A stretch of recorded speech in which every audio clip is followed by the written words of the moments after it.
Hey, y'all, Brandon Adams, Jeff Sintel, Dixie Vodka Postgame Show. Georgia loses a heartbreaker to the Alabama Crimson Tide. 26-23 is the final score there. Obviously, I'm devastated. I'm shell-shocked, maybe even a better word to describe this. We'll try to spend a few minutes here figuring out exactly what went down. Of course, it's been great to have Dixie Vodka with us all season long, the South's best-tasting vodka. That's true after wins, after losses like tonight. And, you know, Jeff, I'm going to help you, or I allow you to help us make some sense out of what we saw here. This was a game that Georgia led 13-0 at the half. I think a lot of folks thought Georgia was solidly in control of this game. And yet, you know, a two-score margin is still not the kind of thing that you can seal the deal with. Georgia offense probably sputters a bit in the second half.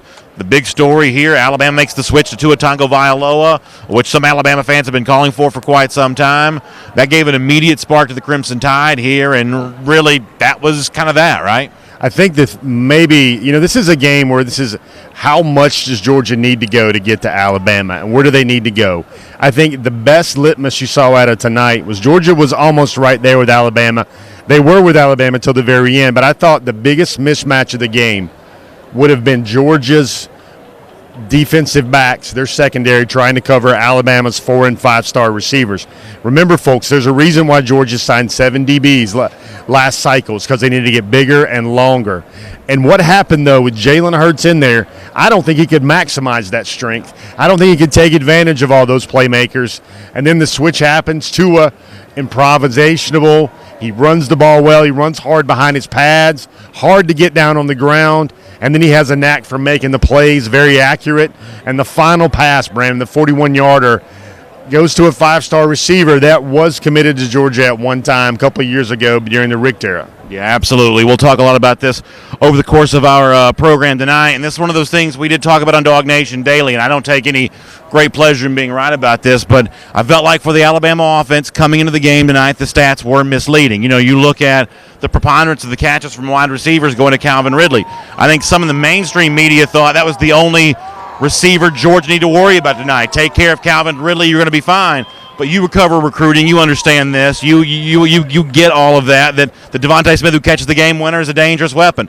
Henry Ruggs came up with a big catch tonight. He's a dangerous weapon. Jerry Jeudy also a dangerous weapon. These are prospects, frankly, of just a higher caliber, probably from a, you know, just a straight recruiting standpoint, from a straight sort of scouting standpoint, than some of the guys that Georgia was able to match up with them. Yeah, and I think maybe the main thing there is I don't think that stat would have been around at all. I don't think that stat would have been around at all if Tua was the quarterback all season long. He knows his receivers. He can get to his second and third guy. He makes plays happen. And remember, Alabama's kind of closing the deal where they go with a 5-star quarterback last year, dual threat, handing off to a 5-star running back, the freshman Najee Harris. So many ways to look at this game. I know everybody's going to be hurting about this one. But let me tell you what the Bulldogs said afterward. We just came through Georgia's locker room. Heck of a way to go out. Bad way to go out. A lot of the Bulldogs were kind of defiant. A lot of Bulldogs were kind of naturally mad about the way that went down. Hard not to be salty. There was some punching of the lockers a little bit, but a lot of the Bulldog players just measured their words very carefully, represented the university well, and one of the things they kept saying was, these boys will be back. This program will be back. I remember Javon Wims. He was telling a lot of the players, he's like, you guys will be back. I know you guys will be back. Got to remember, folks, this is a start. This year was not the peak destination for the University of Georgia.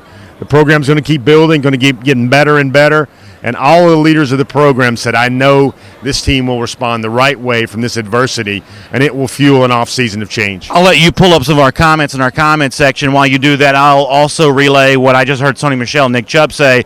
They were in the official press conference room. I had a chance to talk to both Chubb and Michel. The one question I asked them was, you know, there are a lot of former players on the sideline tonight. I saw Herschel Walker. I saw A.J. Green. Matthew Stafford. You could run through the list of former players that were here on this sideline tonight, here in the stadium. It's not inconceivable in a couple years. Chubb, Michelle could also be distinguished alumni coming back for a big Georgia game. And when they do, I believe they'll look back on a bedrock foundation that they helped build. I asked them if they took pride in that, and they both were very eloquent in explaining, yes, they do. It is something they believe strongly in, and they do believe that through the way they played this season, they kind of really set in motion the conversation of what it's going to take to get over this final hump. Georgia got to a national championship game, and there'll be time for celebrating what the season was. I think for now, Georgia fans are probably wanting to just sort of live with the pain of the moment. Georgia obviously loses to Alabama. You can't gloss that over. But sometime in the future, a couple days from now, certainly a couple weeks from now, you'll look back on what was one of the great seasons in Georgia history, certainly in the last 40 years. And Chubb and Michelle are a big part of that. And I do believe, and I know people don't want to hear this right now, Jeff, this seems like, just blowing smoke on a night like this. I believe that Georgia's eventually going to be the team that's standing there getting the trophy. And then it's going to be the red and black confetti that falls down from the ceiling. And I think when that happens, I do think Chubb and Michelle are going to be a reason why it did happen, even though they won't be active players enjoying it. Their leadership played a big role there. Well, I definitely feel that it's not going to take 38 years for Georgia to come back to this stage. I think it might take about 12 months for Georgia to come back to this stage, at least in the semifinals. Roster's going to get better. I think maybe the big matchup you saw right there is you saw Bama's front. I tweeted out, Brandon, that it was like they were just pecking away, trying to get any sort of movement on that Bama front. Bama's big. Bama's physical. Bama is Bama, and Georgia was right there. They took an early lead. Cannot stress enough, everybody's going to Monday night quarterback, and they're going to start thinking about, okay, what about that block punt? If only that interception would have stayed pinned against the thigh. You can think about all that, but Georgia was lucky to get into overtime as well with that kick that sails wide left and give themselves a chance to play. Rodrigo Blankenship comes with a big 51-yard field goal. And one thing I'm just going to stress with you guys, this has been a season of so much joy. It ends abruptly with a 41-yard walk-off touchdown pass. You would have taken this season in a heartbeat, considering all that Georgia's stacked up this year at the beginning of 2017, and you know you would. James Crump in the comment section says we need Tyson Campbell, Isaac Taylor Stewart, and really I couldn't help but think about both those young men tonight too, Jeff, because what you see with Alabama is Alabama fully fills out every one of its position groups. Georgia, I think, was championship strong at probably every position group but one. I still think that secondary still leaves something to be desired in terms of being true national championship caliber. And that's we've got some weeks here before February's National Signing Day. I think there's a lot of attention that's going to be paid to Tyson Campbell, a lot of attention paid to Isaac Taylor Stewart. I do believe players like that are, in a lot of ways, the missing pieces for Georgia. Well, yeah, that's. Really, you look at that position group, and Georgia is in for 2 5-stars right now, and that's how Georgia is going to have to contend. Let's face it, folks, that team you're going to see again. You're going to see those receivers because most of those guys are freshmen. Jerry Jeudy, freshman. Henry Ruggs, freshman. Devonta Smith, freshman. Tua Tagovailoa, he's a freshman. Yeah. Najee Harris, he's a freshman. But there's some solace here as the arms race in terms of stacking up players. Georgia's got 6 5-stars, probably going to end up with 7 or 8 5-stars in 2018. Alabama's got 1, and the paradigm's going to shift. The balance of power is going to shift. Georgia's roster is going to be toe-to-toe and eye-to-eye with a fantastic group like the one they have in Alabama. That's Jeff Sintel. My name is Brandon Adams. It's good to have you with us here for our Dixie Vodka Postgame Show. As you can look and tell, we're on the floor of the Mercedes-Benz Stadium here in downtown Atlanta. Georgia has lost Alabama 26-23. There is nothing I can say to make you feel better about this one. This was just an absolute punch in the stomach, and I don't know that any of us are going to recover from this anywhere near the next 24 hours. At least those of us who care about Georgia football are going to be obviously devastated by what we saw. But I do want to take a moment here to say thank you to Dixie Vodka for being with us all season long. They are the South's best tasting vodka, and they have been a real treat to share this Dixie Vodka postgame show, including here tonight for our final broadcast of the season here at the Mercedes-Benz Stadium. And you said this before. If you could have told me we'd be doing a national championship game, Dixie Vodka postgame show, I would have obviously looked at this as a special season. It is a special season, but I think I speak for a lot of the fans when I say hard to feel that way right now. A week from now, 2 weeks from now, we'll reminisce about the time in Pasadena. We'll reminisce about the great wins against rivals, and we'll think about the SEC championship. That's to come. For now, Jeff, boy, there's just not a lot you can say to make Georgia fans feel better. Well, this is the narrative, and this is what the storyline is, Brandon. In that locker room right over there, Alabama's Crimson Tide are rejoicing, and they're celebrating, and they're looking back on last year's championship game. They're looking back on how the fire in the belly and the acid in the stomach fueled and served as a catalyst towards what they did tonight. I think that Georgia locker room will have the very same narrative. They're going to use this. They're going to put this in the pit of their belly. They're going to hit that weight room. They're going to be ready for their workout periods, and they are going to be very eager to show what Georgia football was not a one-year aberration. Folks, you're going to have to get used to seeing this team play in a lot of big games like this one. Charlie Reams in the comment section talking about what he thought was a lack of running plays. A few other people have mentioned Sony Michel in particular maybe not touching the ball enough. I'm a big believer that if you're the offensive coordinator in any team, Jim Chaney's the offensive coordinator for Georgia, it's almost you're in a can't-win situation. Well, people criticize are ineffective plays. They don't really criticize the ratio of run to pass all that much. It's more about ineffective plays.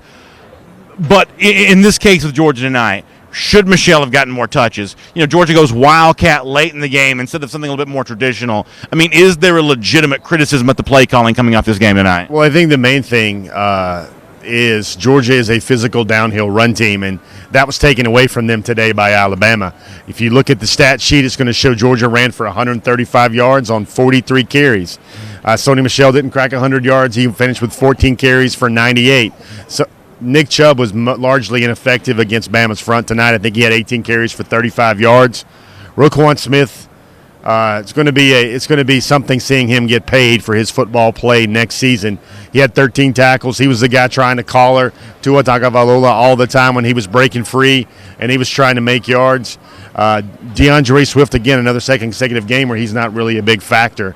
I do think the loss of Charlie Warner hurt a lot because I think Charlie Warner was a very good edge perimeter blocker. He'd been that way all season, an athletic, versatile, big guy that can get out on guys in space. A lot of the windows were tighter for Jake Fromm, but he was also under duress a whole lot. And let's not remember, Brandon, we talked about an area where Georgia still needs to get up to Bama level. I still think that another area where Georgia needs to get up to Bama's level is in the trenches, especially when you're going against a man-sized front, the one that Alabama has. And that's why Georgia's signing all these 5 stars and all these top-rated offensive linemen, is because they're going to look a lot different. A lot more 6'4", 350-pounders that will be able to neutralize the Deron Paynes, the Raekwon Davises that are on Bama's front that made such a big factor in this game tonight. KD the Kid in the comment section says, how do we shut down a Heisman Trophy winner? He means Baker Mayfield last week, but couldn't stop a freshman that had to bring them from behind. Here's the thing, though, Jeff. If you look at the way that Tua Tagovailoa played in the second half of this game tonight, for me, he's almost indistinguishable from Baker Mayfield. And I say that with all due respect from the Heisman Trophy winner, but for me, you really couldn't tell much difference between Tua and Baker. Baker is a guy maybe not as fast as Tua because Tua has another gear. And, Tua just found the way to just open up the whole field. We talked about that stat with Ridley. You saw him making the big plays, the big throw to Devonta Smith. You saw Henry Ruggs. You saw Jerry Jeudy. It's like Georgia was chasing him. He was always looking for the open man. He made so many plays where he pirouettes away from one guy. He's running the ball on the read option on third down. I saw a 3rd and 3 where he barreled through it, kind of like Tim Tebow that's over there broadcasting right there. And he has a knack. It just seemed like Alabama's offense kicked it up to another gear when Tua took over the game. Tyler Roberts says, hats off, one hell of a ride. Sorry, BA, for the for the curse word. He says, it's a good day to be a dog. We were there year 3, year 4. The smart era will be insanely dominant. Let's go, Dog Nation. Time to rise. And I think Tyler does speak those optimistic tones that dog fans, I think, will eventually be buying into, that this is a program on the rise. And you're right about the lines of scrimmage. Somebody else in the comment section mentioned this a moment ago, that, Georgia played some young guys in the offensive line. Redshirt freshman Ben Cleveland, true freshman Andrew Thomas. Thomas going to slide over and be left tackle next season, but he's going to be a sophomore. Ben Cleveland be a year older. Solomon Kinley, who played some significant snaps for Georgia this season, he's going to be a year older. You start mixing Isaiah Wilson, who will be next year what Ben Cleveland is right now. I think this offensive line, which was good for Georgia this season and a surprising strength, I do think there's reason to believe it'll be better next year. So main point, folks, I know it's going to be gut punch is what my man Brandon said when we were about to go on air. Felt like a dagger when they hit that overtime ball. But let's remember this, guys. Alabama is one of the true dynasties in college football. What they've done over the past 8 or 9 years will probably never be matched again. And Georgia is eye to eye and toe to toe with them right now. That is a benchmark progress point. It is a surge for Georgia in 2017. The future is very, very bright. I know these are the rosy things we're trying to come up with right now to kind of talk about the loss. Alabama is Alabama, and now Georgia is right there, right with them. Yeah, that's exactly right. We'll keep the conversation going here on the Dixie Vodka Postgame Show. That's Jeff Sintel. My name's Brandon Adams. More of your comments coming up. Georgia loses 26-23 to Alabama tonight. We got some more time here live from Mercedes-Benz to do this with Dixie Vodka, the South's best-tasting vodka. And something else I think that you take from this game, if you want to look ahead to next year, when you think about this dynamic 2018 recruiting class coming in from Georgia, for Georgia, Alabama shows you tonight that there's really no player that you scratch off the list and say, oh, it's too soon for that freshman to be a big contributor. Alabama doesn't beat Georgia tonight without freshmen. Tua, obviously, we've talked ad nauseum about him. Najee Harris, the running back. You can spend a lot of time talking about him. Devontae Smith, who catches the game-winning touchdown. Jerry Jeudy. These are all impact freshmen for Alabama, and Alabama's the deepest team in college football. That goes to show you in terms of what Georgia needs to do for next season. Any area in which it may be concerned about some weaknesses, some vulnerability, some lack of depth, well, Alabama showed you tonight that freshmen are not too young to be called upon. They're not, and they made the plays, and they made the game-changing plays, and you got to look back on them. I mean, they got through number 1 Clemson, and they got through Georgia will finish number 2 overall in the poll, especially after they go toe-to-toe with Alabama like this in the final. Georgia's going to finish up number 2. But this one should feel a little bit differently. This is not 2012, and you're wondering what's going to happen with all those players. A lot of Georgia's horses will be back. Sony Michel won't be back. Nick Chubb won't be back. But they have adequately replaced both of those guys within their recruiting classes. And if you could have just been in that Georgia locker room, their hearts were emptied. They were frustrated. Isaac Nauta told me he has never lost a championship game ever in his athletic career, so it really stinks to lose. It hurts to lose. And I think what it is the up and down of this season, Brandon. There's been so many ups, but I would imagine as great as everyone felt last week in Pasadena on Monday night, that is as bad as they feel right now. Stephanie Carrillo in the comments section talking about Nick Chubb, what was in the midst of obviously a great career, not probably a huge night from Chubb. He was bottled up at times. What did you see from number 27 in his final game in a Georgia uniform? It just seemed that he had a lot of hard time getting to the edge, especially on Bama's front. It seemed like whenever he tried to work the A-gap or B-gap, run anything inside tight, there were about 4 Crimson Tide defenders, 4 big Crimson Tide defenders that were stymieing those runs. And Nick Chubb, great Georgia guy. Nick Chubb and Sony Michel were answering a lot of questions in the locker room right until the 30-minute period ended. Rodrigo Blankenship had a very positive outlook on things. Jake Fromm said he's going to look for himself to take an even bigger leadership role next season on the team, and he's just going to get really, really, really chomping at the bit to come back and get better and work on making sure this doesn't happen again next year. Tio Willingham in the comment section talking about the Georgia secondary, the problems it had tonight, and I'm not going to sugarcoat this whatsoever. This is a group that's got to get better. If you want to win a national championship, you've got to have a secondary that can lock down big-time receivers that can play in man coverage. Georgia doesn't have that right now. It's been able to kind of coach around that, perform around that for most of the season, but if you want to win a national championship, you can't leave any holes out there. Georgia's still working on that when it comes to its secondary. I think we wrote this week on the site that Georgia hadn't signed a 5-star cornerback since 2009. They've only signed one other one in their history of the program, and that was 2003. Talking about guys like Braden Smith and the late Paul Oliver, and that helps on the way. Those guys are coming. Got to remember also a lot of those really fine freshmen, Amir Speed, Mark Webb Jr. There's going to be some big names, Richard LeCount.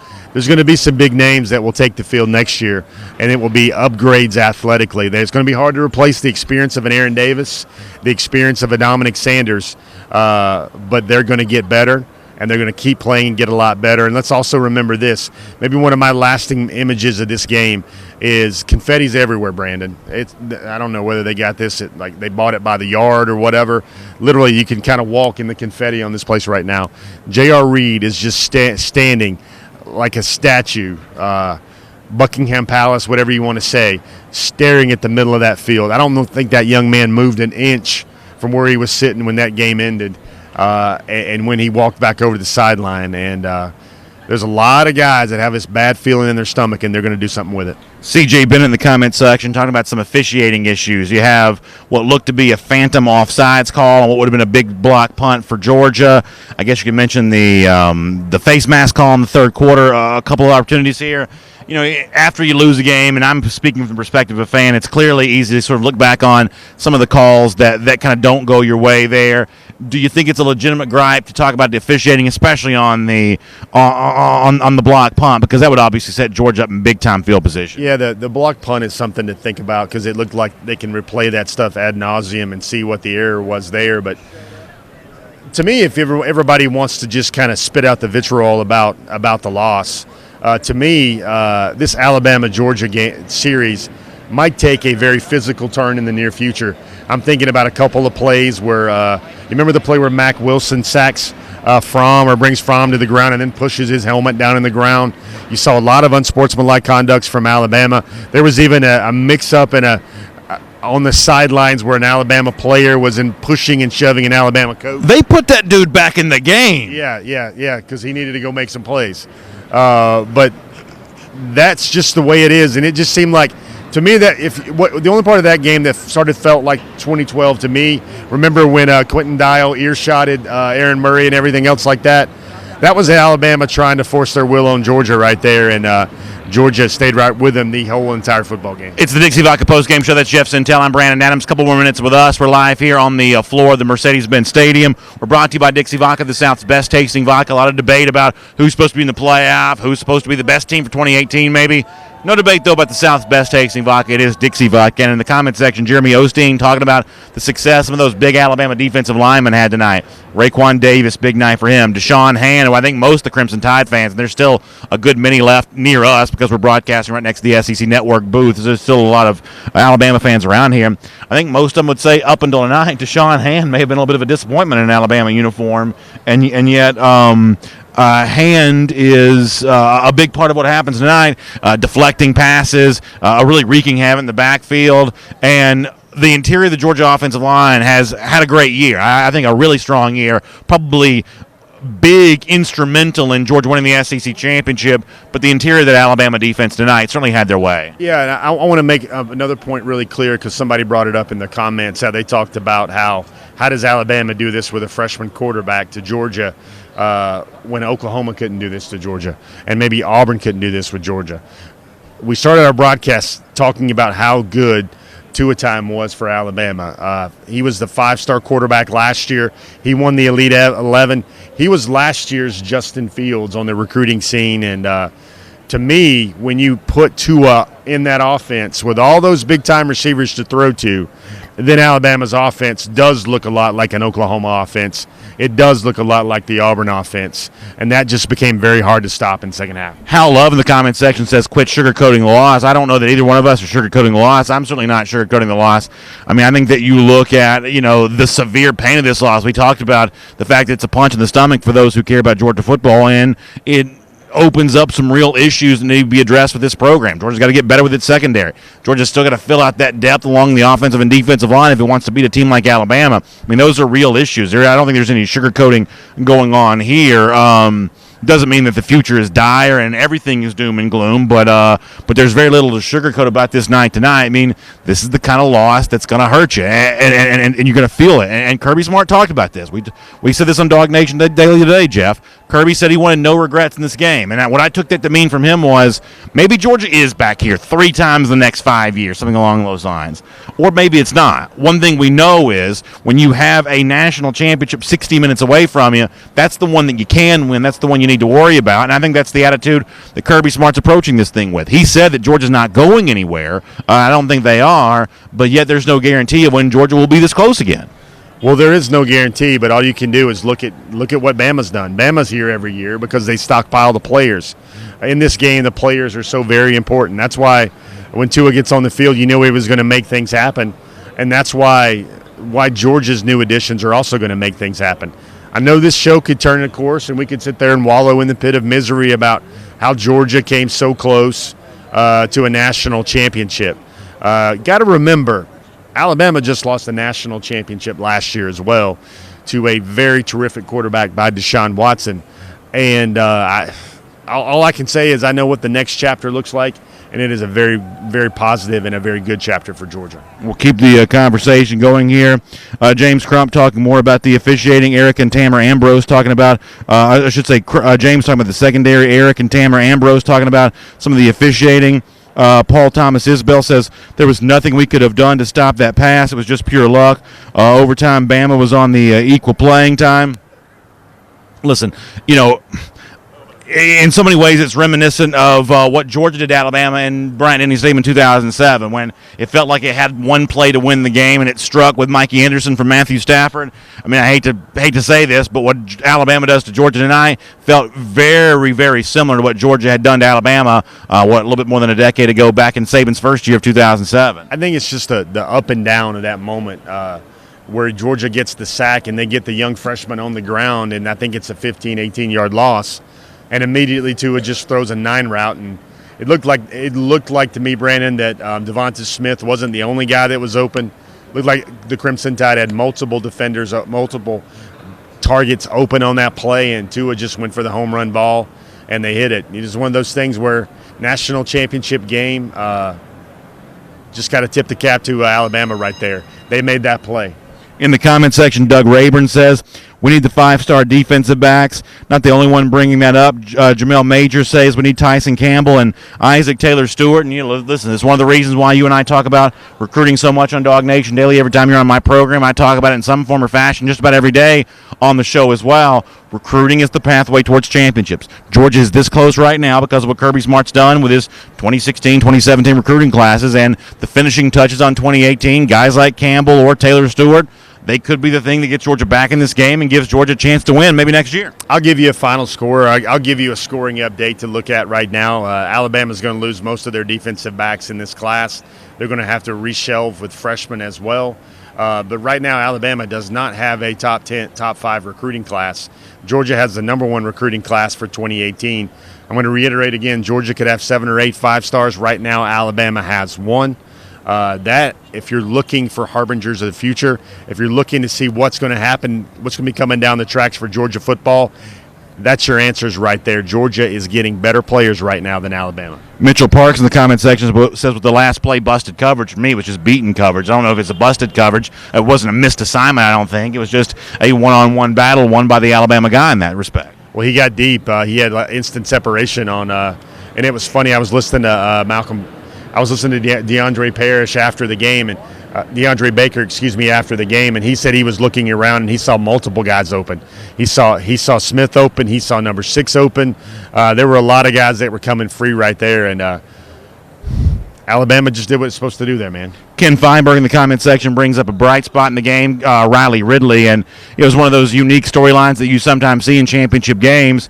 Calvin Ridley, the brother from Alabama, the guy that gets most of the attention, but it was really Riley was outshining him for most of the game. And when you see Riley coming out with catch after catch after catch, I think he ended up with like 5 catches, you think, boy, it just feels like Georgia's night, because you're seeing a guy that had not really done that kind of performance really all season long, showing up in the biggest game. And for a while, it looked like Ridley, along with maybe McCole Hardman, was going to be one of the real bright storylines for the game for Georgia. Yeah, I think one of the things we can do here is I'm going to tell a specific story here about Riley Ridley. I don't know if you guys, how much of the post game you guys saw afterward, but instead of talking over the same points about Georgia players, yada, yada, yada. The Ridley brothers met each other after the game. They were mobbed by reporters, and one of the things they did kind of impromptu and spur of the moment is they exchanged jerseys.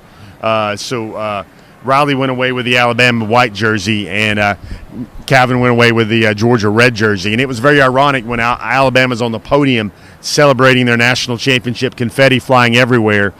You see a red Georgia jersey, which was Riley Ridley's jersey, in the scrum and in the midst of all of that. That's just a unique thing for brothers to do in order to honor one another after a very hard-fought game. All right, guys, we'll have some final thoughts here. We'll get ready to wrap up. Let me start with you, Jeff. Final thought on the game, final thought on the season. What are you left with after a night like this? I just look at it this way. Georgia maximized its ability in 2017. I thought they played as good as they possibly could. I thought they delivered and authored a season better than anyone could have ever hoped for. Even the guys that are the most hardworking guys in that locker room, they delivered a season that was definitely worth Davin Bellamy, Sony Michel, Nick Chubb, Lorenzo Carter, all those guys coming back for.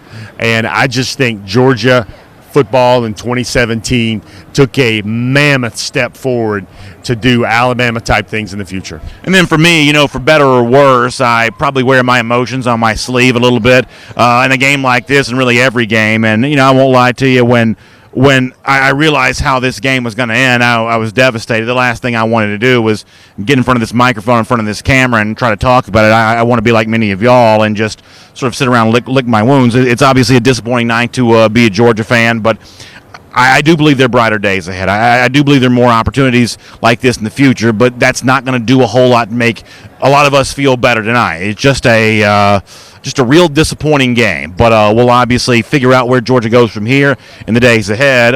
One thing, Jeff, that I do want to say is it's always a great privilege to do this show with you, to be a part of all the Georgia coverage with you at Dog Nation Daily. It's a lot of fun. Very special thanks for all of you for being with us here as well. Would not be a Dixie Vodka Postgame Show tonight or any other night without you being with us. And a special thanks to Dixie Vodka. They are the South's best tasting vodka, and they have been such great partners for us all season long, allowing us to be where we are tonight. And in Jacksonville earlier in the year, and really SEC championship game, they have been right there with us every step of the way. We've been able to expand our post-game coverage, and we appreciate Dixie Vodka for that. I'll be back at 10 a.m. tomorrow morning, and it's only going to be a few hours from now, for an episode of Dog Nation Daily Live. Jeff Sintel will have a lot more coming from you in the days ahead as well. So, Dog Nation, sleep well tonight. This is a disappointer. No doubt about that, but happy days will be here at some point again. Thanks for being with us. We'll talk to you soon right here at DogNation.com and on the Dog Nation Facebook page.